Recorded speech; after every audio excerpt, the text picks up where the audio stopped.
The massive silver ship carrying Earth's delegation moved slowly toward the Galactic Council station. The year was 2157, and this day would change human history forever. Through the viewing window, Ambassador Daniel Wright watched as the huge space station grew larger. The station hung in space like a giant metal flower with 7 long arms stretching outward. "This is it," Daniel said, adjusting his dark blue uniform. His hands shook slightly. "Our first official meeting with the full council." His assistant, Olivia Martinez, stood beside him. Her face looked calm, but her eyes showed worry. "Do you think they'll accept our application?" she asked. Daniel wanted to sound confident, but couldn't. For 3 years, Earth had been trying to join the Galactic Council. The Council had 17 alien species who controlled everything important in this part of space: trade routes, technology sharing, and who could travel where. Until now, they had mostly ignored humans. "They have to listen to us now," Daniel said. "Not after what Dr. Bennett has created." On the ship's bridge, Captain Susan Miller guided the vessel toward the docking bay. The station's arms lit up with thousands of lights as they approached. Susan had never seen anything so big made by intelligent hands. Approaching final docking position, she announced to her crew, "This is historic, people. The first human ship to dock at Council headquarters." Back on Earth, billions of people watched the live broadcast. In her office in Washington, D.C., President Samantha Harris sat with her advisors, eyes fixed on the wall screen. The fate of humanity might depend on this meeting. "They have to see we're ready," she said to no one in particular. "We've proven ourselves." On Luna Base, Earth's moon colony, Dr. Eleanor Bennett couldn't watch the broadcast. She was too nervous. Instead, she stood in her laboratory staring at her life's work, the Bennett drive. The small device sitting on her workbench didn't look impressive, but it could change everything. It used quantum fields to bend space, making faster-than-light travel possible. With it, humans could reach any star in the galaxy. "Please let them understand," she whispered to herself. "This is for exploration, not war." The Earth ship docked smoothly at the station. Ambassador Wright and his team of 10 walked through the connection tube into the station. Tall, blue-skinned aliens with 4 arms greeted them. These were the Zorians, one of the original council races. "Follow us, humans," one said in perfect English. "The council is waiting." The hallways of the station were enormous, built to accommodate all 17 species. Some council races were small like humans. Others were giant creatures 3 times human size. The walls shone with a pearly light that seemed to come from nowhere. The air smelled like cinnamon and something else. Something alien. Commander Joseph Clark walked behind the ambassador. As head of Earth's defense forces, he was here to answer military questions. He didn't like the way the Zorians looked at them, like they were children who had wandered into an adult meeting. "Stay sharp," he whispered to his security team. "Remember what we discussed." Finally, they reached massive double doors that opened automatically. Inside was the council chamber, a huge circular room with rising seats like a giant theater. Representatives of all 17 species sat in their sections. Some looked almost human. Others were completely alien. Clouds of glowing gas, creatures with too many limbs, beings made of what looked like crystal. In the center of the room was a raised platform where Earth's team would stand. Above them, floating in midair, was the Council Elder, a tall being of glowing light from the Arcturus system. The Elder had no visible mouth, but when it spoke, the words appeared directly in everyone's mind. "The Council recognizes the representatives of Earth," the Elder's voice echoed in their heads. "You may present your case for Council membership." Ambassador Wright stepped forward. His voice was strong even though his heart beat fast. "Honorable Council members," he began, "humanity comes before you as equals. For centuries we dreamed of the stars. When your scout ships found us 50 years ago, we learned we weren't alone. Since then, we've worked hard to meet your technology standards and prove we're worthy of joining you." Wright gestured to Dr. Howard Gray, the science advisor who had come with them. Dr. Gray stepped forward with a small device, a model of the Bennett drive. "We now present our greatest achievement," Wright continued. "The Bennett drive, a new form of faster-than-light travel that uses less energy than current council methods. We offer this as our contribution to the greater galactic community. Murmurs spread through the chamber. Some council members leaned forward with interest. Others pulled back, clearly disturbed. The elder raised a limb of light, and silence fell. The council is aware of your quantum propulsion research, the elder said. This is precisely why we have called this emergency session. Ambassador Wright blinked in confusion. Emergency? I don't understand. A new alien stood from the middle rows, a red-scaled reptilian being called a Drax. You humans developed too quickly, it hissed. Your Bennett drive was created in just 10 years after learning about faster-than-light theory. Such rapid advancement is dangerous. Another council member, a floating ball of blue tentacles, moved forward. Your species still fights wars among itself. You have nuclear weapons on your own planet, and now you want to bring this violence to the stars? No, Daniel protested. The drive is for exploration, for scientific discovery. We have studied your history, the Drax continued. In your past, exploration was almost always followed by colonization, then conflict. Why would the stars be different? On Luna Base, Dr. Bennett was now watching the broadcast. Her hands covered her mouth in horror as she saw her work being used against humanity. Back in the council chamber, the elder moved lower, almost face to face with the human delegation. We have reached our decision, the elder announced. Humanity is deemed too volatile and unpredictable to join interstellar society at this time. Ambassador Wright felt cold shock spreading through his body. What does that mean? It means, the elder continued, that effective immediately, humanity's technology development will be restricted. Your colonies must remain limited to your home solar system. All quantum research must be halted. The Bennett drive is now classified as forbidden technology. Commander Clark stepped forward. You can't do this. You can't stop human progress. We can and we will, the elder replied, for the safety of all. Another council member, a six-legged insect-like creature, stood up. To ensure compliance, monitoring stations will be placed throughout your solar system. Any vessel attempting to develop or use banned technologies will be destroyed. Ambassador Wright couldn't believe what he was hearing. This is wrong. Earth has the right to develop as we choose. You may develop, the elder said, but only within parameters we deem safe. This meeting is concluded. Guards appeared to escort the humans back to their ship. As they were led away, Commander Clark whispered to the ambassador, "This isn't over."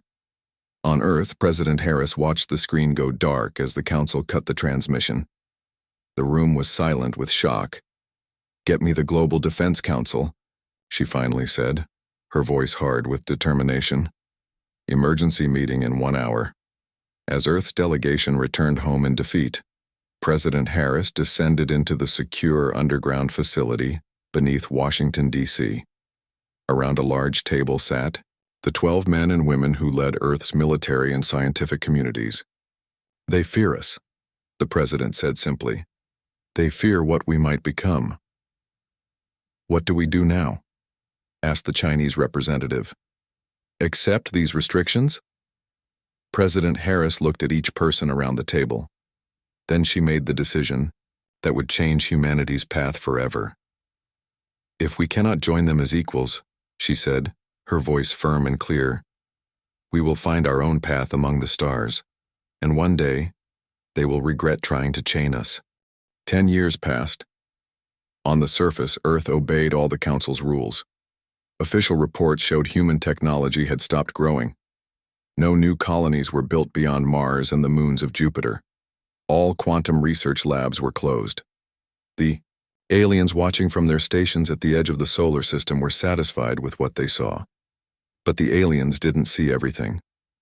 Deep inside Ceres, the largest rock in the asteroid belt, Dr. Eleanor Bennett wiped sweat from her forehead. The hidden lab was hot today. Cooling systems were working at minimum power to avoid detection by Council scanners. Hand me that tool, she said to Dr. William Hayes, her trusted partner. Together, they had been working in secret for 8 of the 10 years since the ban. Will passed her the device. Do you think it will work this time? Eleanor didn't answer right away. She made one final adjustment to the machine on the table. It looked nothing like her original Bennett drive. This was something new, something the Council had never seen before. "It has to work," she finally said. "Project Prometheus is counting on us." Project Prometheus was the code name for humanity's secret plan. While pretending to accept the Council's ban, humans were actually preparing to break free. Only 300 people in the entire solar system knew about it. President Harris had started it before leaving office, and each president after her had continued the work. In another part of the hidden base, engineers built small parts that would eventually become ships. The parts looked harmless by themselves. They could be hidden in regular cargo shipments. Only when put together would they make the vessels that would carry humans beyond Council reach. Above them, on Ceres' rocky surface, regular mining operations continued. Council observers saw nothing unusual in the steady stream of ore being shipped from the asteroid belt to Mars and Earth. They didn't know that deep sensor scans of Ceres were blocked by special minerals carefully placed in the outer layers of Orcs. On the other side of the solar system, Navy Captain Lisa Rodriguez stood on the bridge of her ship, the Venture. To anyone looking, the Venture was just another cargo vessel carrying supplies to Neptune's moon Triton, where humans had a small research base. "Status report," Lisa said to her crew. Her first officer, Ben Chen, checked his screens. "All systems. Normal, Captain. Council patrol ship is keeping standard distance. They've scanned us twice." Lisa nodded. "Good. Keep our speed steady. Don't give them any reason for a closer look." What the Council patrol didn't know was that hidden inside the Venture's cargo hold, beneath containers of food and equipment, was a set of special satellites. These were Frank Miller's creation, stealth devices that could create blind spots in the Council's watching network. Frank was a genius engineer who had once worked for Earth's biggest electronics company. Now he worked only for Project Prometheus, designing ways to hide human activities from alien eyes. Tonight, when the Venture passed through the darkest part of Neptune's shadow, they would drop 3 more satellites. Each one looked like space junk, broken pieces of old ships or satellites. But they were actually working perfectly, creating a network of surveillance gaps that humans could use. Meanwhile, on Mars, the red dust storm season had begun. Winds howled across the planet's surface, reducing visibility to almost nothing. Council. Observers in orbit couldn't see through the storms to what was happening on the ground. Governor Alan Phillips used these months carefully. In public meetings, he spoke about cooperation with the Council and following their rules. But in the underground facilities dug deep beneath the Martian surface, workers built in shifts around the clock. Production Chief Grace Wilson supervised the largest manufacturing area. Today, she was inspecting the new engine parts made for the secret fleet. "Quality is everything," she told the workers. "These have to work perfectly the first time. There won't be chances for repairs where they're going." The workers nodded seriously. Everyone here had been chosen not just for their skills, but for their commitment to human freedom. They all understood what would happen if the Council discovered what they were doing. Back on Earth, in the old Bennett laboratory that had been officially shut down, a Council inspection team was making its yearly visit. 2 Zorian officials moved through the empty rooms, scanning equipment. "All technology levels remain within acceptable parameters," the taller Zorian said, making notes on a tablet. Dr. Howard Gray, now gray-haired and stooped, walked with them as their official guide. "As you can see, we have fully complied with Council directives. The Bennett drive research was completely abandoned." This was the lie that Earth had maintained for a decade. Dr. Gray played his part perfectly, showing disappointment and resignation.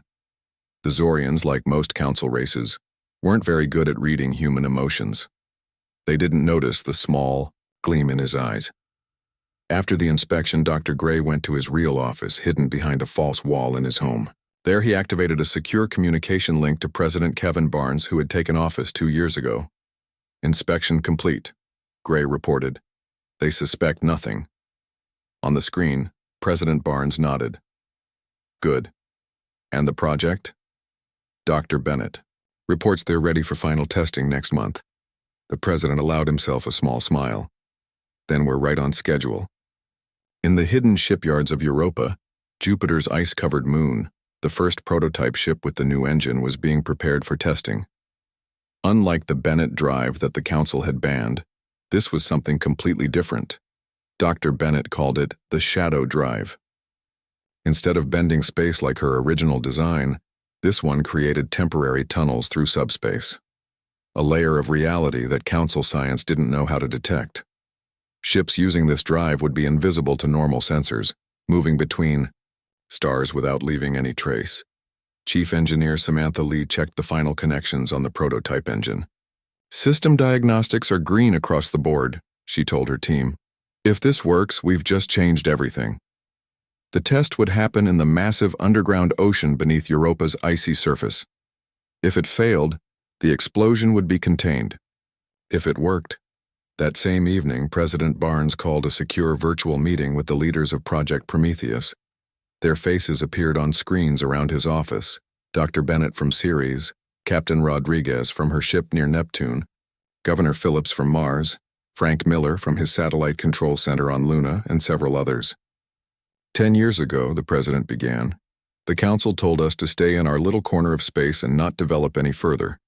They expected us to accept their limits, to be content with just our solar system while they ruled the stars. He paused, looking at each face on the screens. But that's not what humans do. We have never accepted limits placed on us by others. For 10 years we've worked in secret building what they forbade us to have. Now, Dr. Bennett, tell us where we stand. The older woman's face was tired, but her eyes shone with pride. The Shadow Drive is ready for testing. If it works as our simulations predict, we can move ships beyond Council detection. We can go anywhere in the galaxy and they'll never know. Captain Rodriguez? The president asked. The stealth satellite network is at 85% coverage. Within 3 months, we'll have complete blind spots in their surveillance system. We can move ships through those gaps without being seen. Governor Phillips? The first 3 colony ships are nearly complete, hidden in pieces across Mars and the asteroid belt. We can assemble them at the Europa shipyard when you give the word. President Barnes stood up, his face solemn but determined. Then let's proceed with the final phase. If the Shadow Drive test is successful, we begin Operation Exodus. Phase 1 is complete.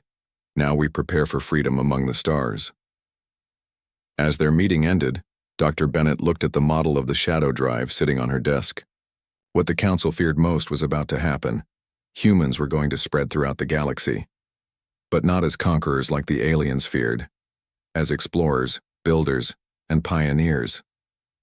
They thought they could keep us in a cage, she whispered to herself. They should have remembered. Humans always find a way out. By the year 2187, 30 years had passed since the Council's ban. Earth looked peaceful and obedient from the outside. Council observers noted increased mining activity on the moon, but thought nothing of it. Humans needed more resources for their growing population, they reasoned. Nothing unusual. The observers were wrong. On the far side of the moon, hidden from both Earth and Council monitoring stations, Project Director Natalie Cooper stood in a massive underground chamber. Above her towered the largest spaceship ever built by human hands. It filled the huge crater that had been hollowed out and covered with a fake surface years ago. Final systems check complete, reported her assistant, Kyle Brady. The Pathfinder is ready. Natalie looked up at the enormous vessel. Nearly a mile long, it was designed to carry 5,000 people, along with everything they would need to build a new life far from Earth. The ship had taken 15 years to build in complete secrecy. "Alert Captain Daniels," she ordered. "We launch tonight." In his quarters, Captain Ryan Daniels was studying star charts one last time. The Pathfinder's destination was the Tau Ceti system, 18 light-years from Earth. Scientists believed it had at least 2 planets that could support human life, but no human had ever traveled beyond the solar system before. They would be the first. The captain's computer beeped with Natalie's message. "Launch tonight." He took a deep breath. After 3 years of training, it was finally happening. "Computer, send the boarding call to all crew and colonists," he said. "Operation status go." Throughout the hidden moon base, 5,000 men, women, and children prepared to leave Earth forever. They had all volunteered, knowing they might never return.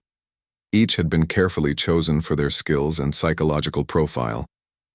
Together, they would build humanity's first colony beyond Council reach. Meanwhile, on Earth, the Office of Statistical Control worked overtime. Director Eric Palmer supervised as his team created false records for 5,000 people who would soon disappear from Earth. Birth rates up 0.2% in North America, he said, typing commands into his computer. Death rates normal. Migration to Mars colonies increased by 400 people this quarter. Layer upon layer of fake data, carefully crafted to hide the truth. According to official records, Earth's population continued to grow normally. No one would notice that thousands of people were actually leaving. This pattern had been repeating for nearly 2 years now. Small groups vanishing from Earth's population, covered by false records. The Pathfinder would be the 12th ship to leave, but the first to go beyond the solar system. The earlier ships had carried construction crews and equipment to prepare secret bases throughout the outer solar system, staging areas for the great exodus to come.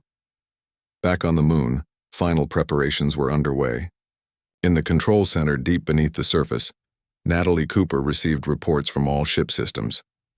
Shadow Drive is operational, reported Chief Engineer Roy Wilson. All tests are green. The Shadow Drive had proven itself in smaller ships over the past decades. It allowed vessels to slip into subspace, becoming completely undetectable to Council technology. But this would be its first use in a vessel this size, carrying so many people across such a vast distance. What about Council patrols? Natalie asked Security Chief Amanda Foster. Amanda pointed to a large display showing the positions of all known Council ships. Nearest patrol is near Jupiter. We have a clear window for the next 6 hours. Natalie nodded. Then we proceed as planned. In his office on Earth, President Marcus Lee sat alone, watching a secure feed from the moon base. As the 6th president to oversee Project Prometheus since its beginning, he would witness humanity's greatest achievement and greatest secret. Good luck, he whispered to the screen, though no one could hear him. On board the Pathfinder, Captain Daniels addressed the colonists through the ship's communication system. Today we make history, he said. Not just for ourselves, but for all humanity. The Council believed they could keep us confined to one small corner of the galaxy. Today we prove them wrong. We carry with us the hopes and dreams of Earth. Wherever we go, humanity goes with us. In the massive launch bay, the final preparations were complete. The huge doors above the ship began to open, revealing the star-filled blackness of space. Special shields prevented the air from escaping while allowing the ship to pass through. Launch sequence initiated, announced the control room officer. Countdown from 60 seconds. As the countdown reached 0, the Pathfinder's conventional engines ignited. Slowly, the massive ship rose from its cradle. Special dampers silenced the roar that would normally accompany such powerful engines. The ship rose in near-perfect silence, a ghost ascending to the stars. Once clear of the moon's surface, the ship accelerated. Captain Daniels watched as Earth grew smaller in the rear viewing screen. Prepare Shadow Drive, he ordered. The engineer's hands moved across his control panel. Shadow Drive ready, Captain. Engage. For a moment, nothing seemed to happen. Then a strange darkness appeared around the ship. It wasn't like the blackness of space, which was filled with stars. This was a deeper darkness, as if the ship was being wrapped in shadows. Then, with no sound or sensation, the Pathfinder disappeared from normal space. On a Council monitoring station near Saturn, an alien observer noticed a brief energy spike near Earth's moon, but when he checked again, there was nothing there. Probably just a sensor glitch, he decided, and returned to his regular duties. The Pathfinder's journey took 3 weeks in subspace. Finally, the ship emerged in the Tau Ceti system. Captain, Daniel stared in wonder at the view screen. 2 blue-green worlds orbited the yellow star, looking remarkably like Earth. "We made it," whispered his first officer, Linda Garcia. "We actually made it." The ship approached the larger of the two planets. Scans showed it had breathable air, liquid water, and no intelligent life forms. It was perfect. "Begin landing preparations," the captain ordered. "We're home." On the planet's surface, the colonists found a world of vast forests, blue oceans, and towering mountains. Chief Engineer Patricia Montgomery supervised the construction of Haven, humanity's first extrasolar colony. They built their settlement, deep within a canyon network, making it difficult to spot from space, just in case. As the Pathfinder colonists built their new home, more ships were preparing to leave Earth. The next vessel, the Pioneer, would carry 3,000 colonists to the Epsilon Eridani system. After that, the Horizon would take another 4,000 to Procyon. Ship by ship, colony by colony, humanity would spread among the stars. Back on Earth, Security Coordinator Matthew Ward received an urgent message. Council activity had increased. Near the Kuiper Belt at the edge of the solar system, something had caught their attention. "What have they found?" he asked his assistant. "We're not sure yet," she replied, "but they've diverted 3 patrol ships to investigate." Matthew frowned. The exodus was barely a quarter complete. Billions of humans still waited for their chance to escape. If the council discovered what was happening now, he called an emergency meeting with project leaders. "We need to accelerate the timeline," he told them. "The council is getting suspicious." Colonel Heather Graham, the military strategist who had planned much of the exodus, stood up.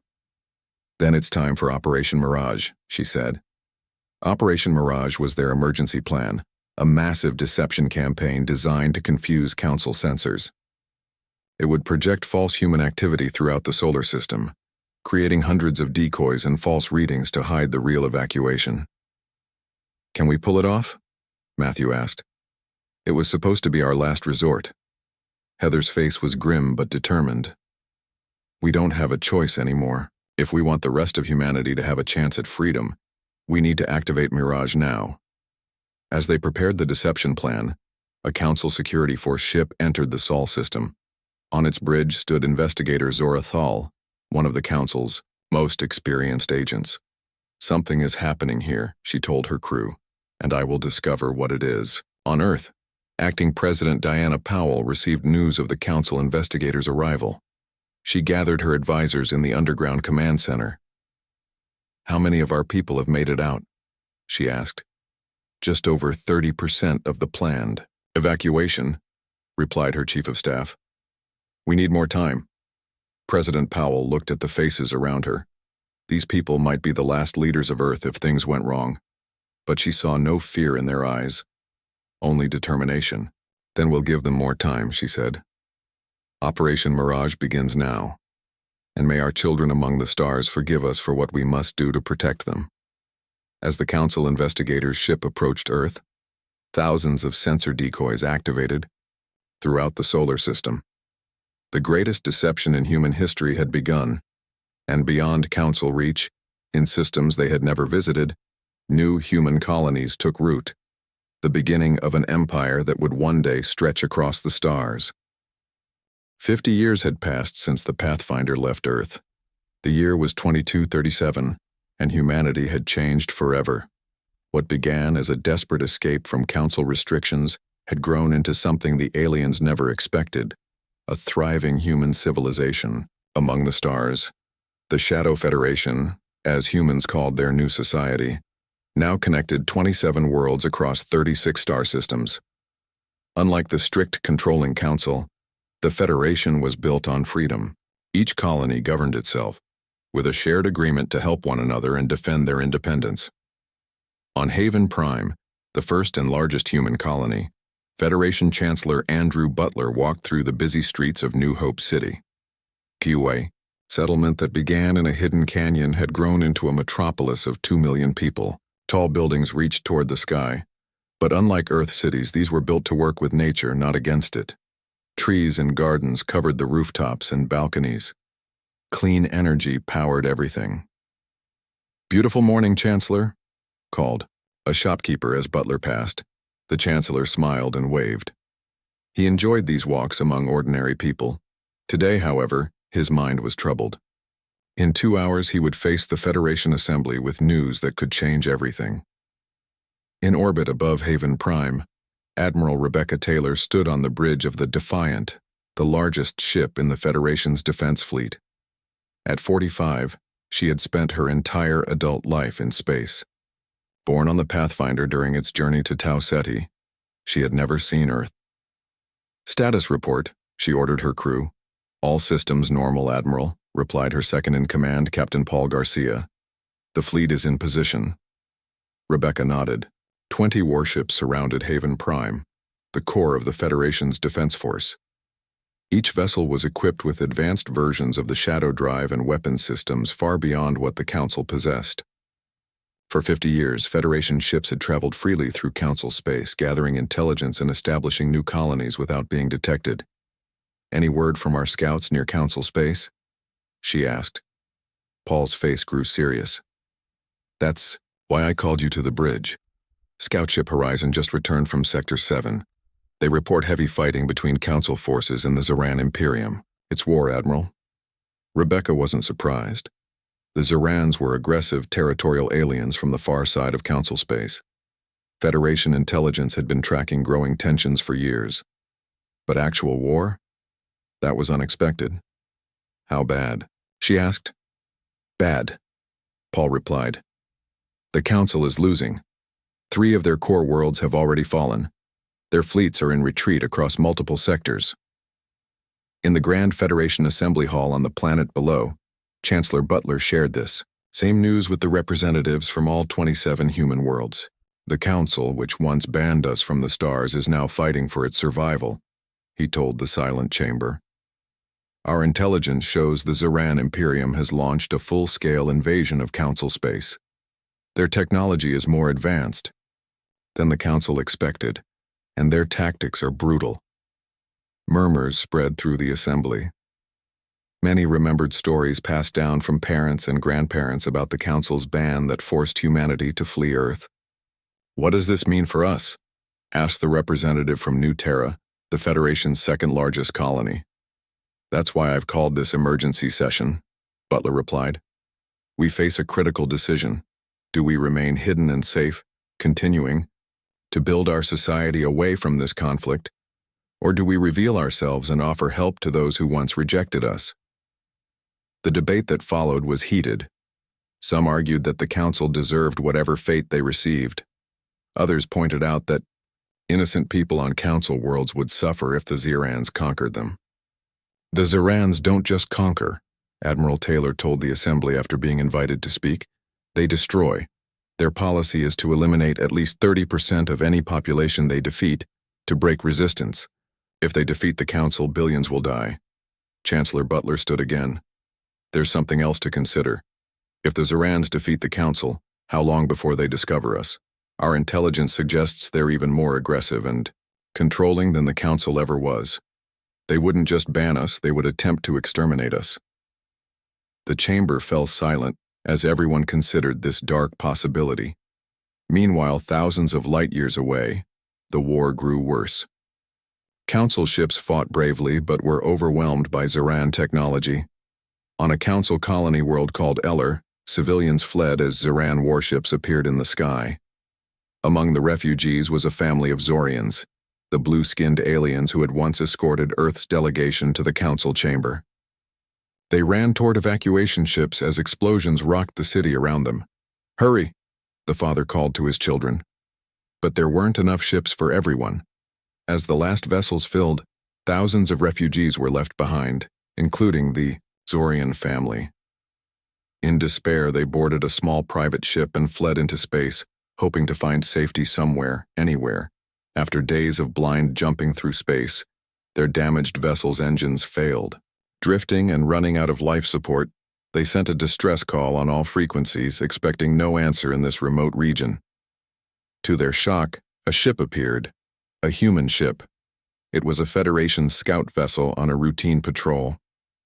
The captain, Maria Johnson, had picked up their distress call and came to investigate.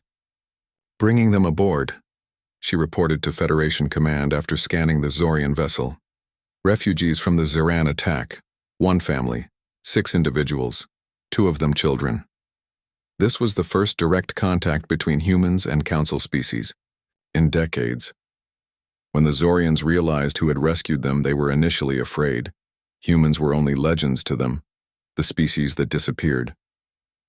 "We mean you no harm," Captain Johnson assured them as they came aboard. "You're safe now." Word of the rescue spread quickly through the Federation. Soon more refugee ships were being found, not just Zorians, but members of all 17 Council species, fleeing the Zeran advance in whatever ships they could find. On Haven Prime, the Federation Assembly reached its decision after 3 days of debate. Chancellor Butler announced it to all human worlds. "We will not hide while innocent beings suffer, even those from the Council that once rejected us. Operation Sanctuary will begin immediately. We will open our territories to Council refugees and offer our help in the war against the Zerans." The decision wasn't unanimous, but it was final. Humanity would reveal itself to the galaxy. Admiral Taylor's fleet was the first to emerge from hiding. Using the shadow drive, they appeared suddenly in a system where a Council world was under attack. The Zeran ships, caught by surprise, were quickly destroyed or driven off.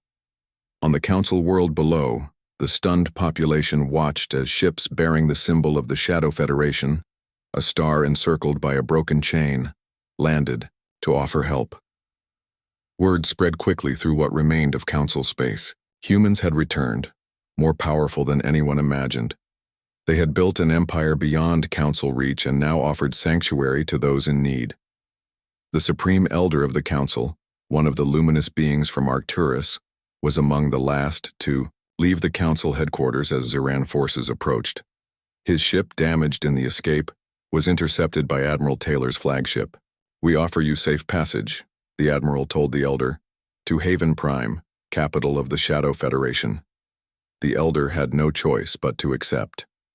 Days later, he stood in the Grand Chamber of the Federation capital, facing the leaders of the human empire his predecessors had tried to prevent. "We were wrong about your kind," the Elder acknowledged, his telepathic voice somber in their minds.